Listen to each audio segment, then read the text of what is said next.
No hay nada como vivir, todo es pobre, no tenemos, bueno, no teníamos nada y decidimos, mi esposo decidió venir primero y después pues decidí venir yo.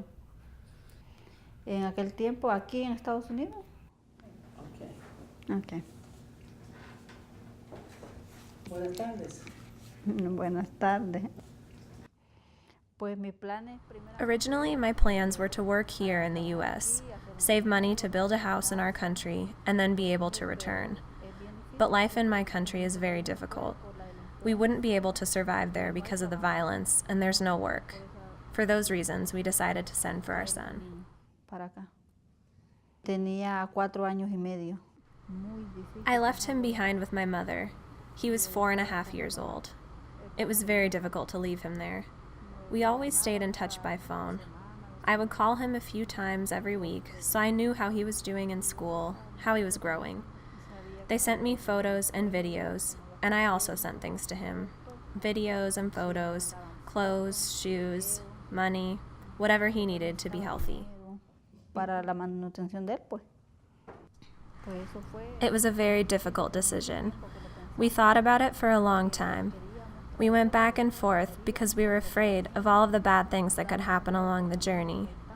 Finally, we decided to have him brought here, and now he's here with us, but his journey here was very difficult. We paid a guide from our country to bring him to the U.S. We communicated over the phone as they traveled, but then he was kidnapped by a cartel in Mexico. What we experienced while our son was being held in Mexico was awful. The people who had him called me and told me we had to pay to have our son released. But I didn't know where they would send him once they let him go, back to our country or to the U.S. I didn't know if he would ever make it here. But finally, the cartel sent him across the border into the U.S. From there, he was picked up by immigration, and eventually they returned him to me. But those 5 days that my son spent in Mexico were very, very hard. Me llamaron a mí un día para pedirme el dinero para decirme que tenían el niño. The cartel called me to tell me they had him and that I had to send them money if I wanted him to be released. They said they would send him to the border. I was so afraid. We gathered together the money they asked for and sent it to them. I told them to send my son to the U.S. border. I knew he would be safer there than at the border of my country, because near my country he could have been captured by another cartel, and I was so afraid of what they would do to him because he's just a child. But it turned out that the captors lied to us. They took our money, and then we didn't hear from them. They didn't release our son, and we had no way of knowing what was happening to him. Finally, they called us again and demanded we send more money if we wanted to see our son. I sent them more money, but I still didn't know if our son would be okay. Once they got the money, they released him across the border, and he was picked up by immigration in Texas. Immigration called me. He was so afraid and upset.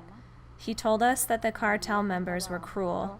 They didn't give him food, and they took him to the bathroom with a gun to his head. Y no le daban comida, los llevaban al baño con las armas en la cabeza y así.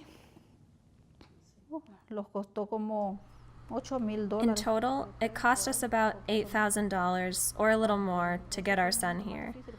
The most difficult, painful time for me throughout all of this was when I was on the phone with the cartel. I was so afraid because I knew how dangerous those people can be. If you don't send them the money, they can cause a lot of harm. I was even more afraid because my son is just a child. I had been very scared since he started the journey because I know how dangerous it is there. But when he was captured in Mexico, the fear I felt was worse. I didn't know if those people in the cartel were telling me the truth. They let me speak with my son on the phone, and when I asked him if he was okay, he sounded calm, but it was so hard not knowing for sure. Pues en la frontera de inmigración. Once the cartel released my son across the border, he was picked up by immigration. Immigration called me to tell me they had him and that they were sending him to a safe house with other children. He was there for 15 days. Those days passed by very slowly for me. During that time, immigration was checking paperwork and asking me questions to make sure I was his mother. When they finally confirmed that I was the mother, that I was here, and that I could take care of him, they sent him to me. I had to pay for a plane ticket for my son and for the social worker that accompanied him. It was very expensive. Pues ahora creo que no. If life were better in our country, we would go back because my whole family is there. My mother, my father, my siblings. I've been away for 10 years, and that is extremely difficult. It's been so long since I've seen my family, and no one in my family has ever met my daughter.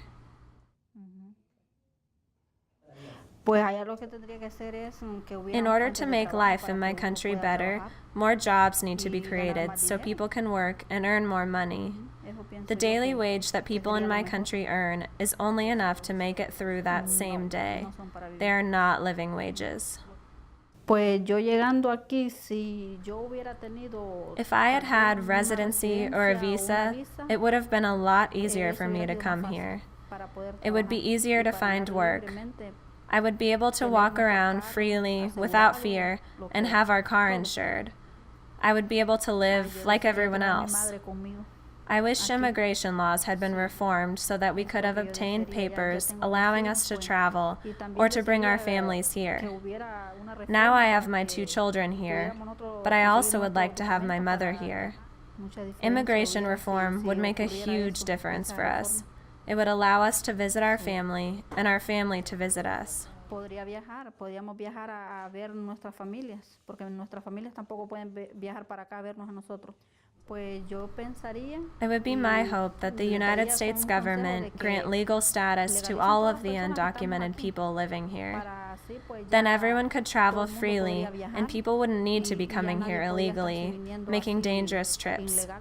But right now, sometimes making that dangerous journey to the U.S. is the only option a person has for survival.